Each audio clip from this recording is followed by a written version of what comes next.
अगर आपके सीने जो हैं बलगम से भरे हुए हैं तो इस कावा का इस्तेमाल करें। जमी से जमी बलगम जो है इंशाल्लाह उखाड़ कर बाहर फेंक देगा।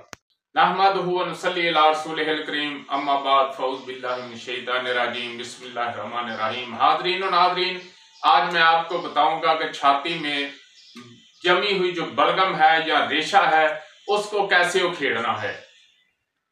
तो आपने हमारे चैनल सुनने से पहले आपसे गुजारिश है कि हमारे चैनल को सब्सक्राइब करें, लाइक करें, शेयर करें और घंटी का बटन जरूर दबाएं ताकि हमारी हर आने वाली वीडियो जो है वो आप तक पहुंचे। तो आज हम बात करते हैं कि छाती पे जो बलगम जम जाती है और खंगारने से भी बाहर नहीं निकलती, उसका क्या तरीके का है, क्या इलाज है। तो ये बात जहन में रखिएगा। मैं पहले भी हस्बे ममूल आज फिर आपके सामने वही बात, एक बात को मैं बार बार दोहराता हूं कि दुनिया का कोई भी नुस्खा जो है हर मरीज पर कारगर नहीं होता। उसका मिजाज सबसे अहम है। याद रखें, छाती पे बलगम जो है ये उजलाती असाबी तहरीक में भी होती है और ये गुद्दी उजलाती में भी होती है। और उजलाती गुद्दी वर्मी में भी होती है और उजलाती असाबी वर्मी में भी होता है। ये यानी कि ये उजलाती में भी है, गुद्दी में भी है। बाकी आपने उसकी नब्ज देखनी है, ये तसल्ली कर लेनी है कि आया कि ये उजलाती है या कि गुद्दी है। और अगर उजलाती नब्ज है तो उसकी जो बलगम होगी वो सफेद होगी, हल्की मैले रंग की होगी,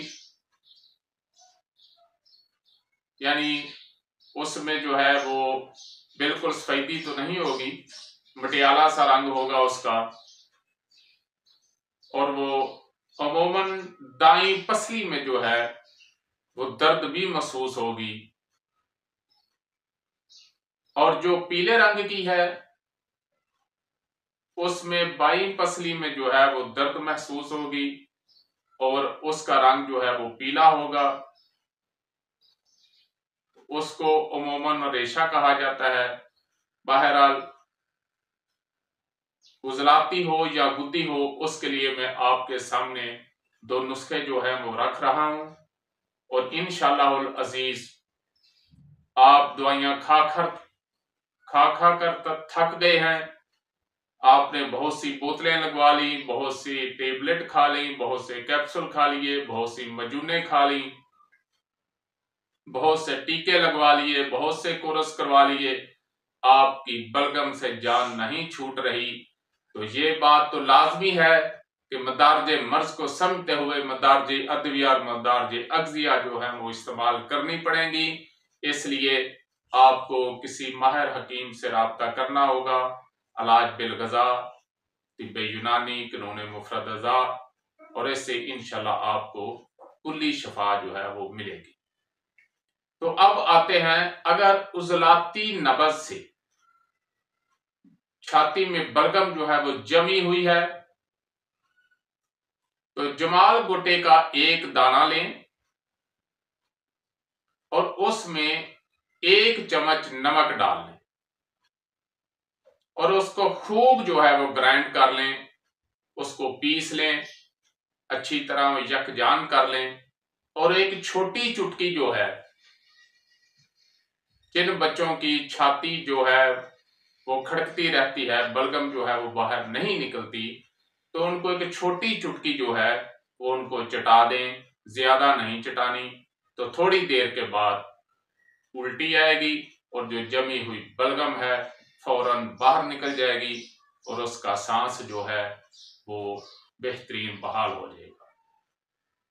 और अगर यह गुद्दी नब्ज की वजह से है तो फिर आपने रीमन असारा लेना है, थोड़ा सा,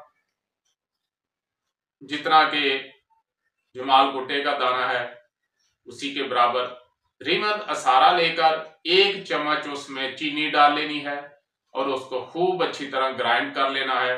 उसको मिक्स कर लेना है, बारीक कर लेना है। और गुद्दी नबज जो पीले रंग की बलगम जो है वो बाहर नहीं निकल रही, जमी हुई है अंदर, तो उसको आपने चटानी है एक छोटी चुटकी, तो फौरन उल्टी आएगी और जमा हुआ बलगम जो है वो फौरन बाहर निकल जाएगा। वमा अलैना इल्लल बलाग।